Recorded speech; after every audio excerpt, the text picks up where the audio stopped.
வீட்டில் ஒரு பையனுக்கு அக்காவோ தங்கச்சோ மட்டும் பிறந்துடவே கூடாது. அப்படி பிறந்துட்டோம், இப்போ என் அண்ணன் வருவான், வந்து எங்கள் அம்மா கிட்ட என்ன சொல்கிறான்னு மட்டும் பாருங்கள். ஹே மாம், இன்னைக்கு விஷால் பர்த்டே. ஸோ இன்னைக்கு ஃபுல்லாக குடிச்சு போலீஸ் வம்பிழுத்து ஃபன் பண்ண போகிறோம். இன்னைக்கு நைட் லேட்டாக தான் வருவேன். உன் புருஷன் சொல்லி ஓகே பாய். அவன் பொறுக்கித்தனம் தான் பண்ண போகிறான். ஆனால் நம்ம அம்மாவுக்கு என்ன தெரியுமா கேட்டிருக்கோம்? அம்மா, இன்னைக்கு விஷால் பர்த்டேம்மா. நாங்கள் 2 பேரும் கோவிலுக்கு போயிட்டு அப்படியே அனாத ஆசிரமத்துக்கு போய் குழந்தைங்களுக்கு சாப்பாடு கொடுத்துட்டு நைட் லேட்டாக தான்மா வருவோம்.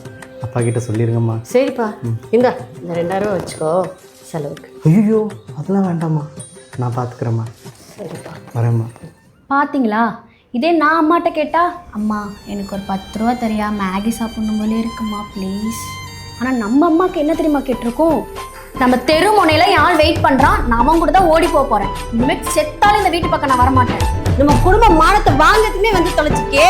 நீ எல்லாம் வயிற்றுல பிறந்திருக்கன்னு நினைச்சாவே வயிறெல்லாம் பத்திக்கிட்டு எரியுது. என்ன வேலை பார்க்க மட்டும் பிறந்துடவே கூடாது. விடுங்கம்மா.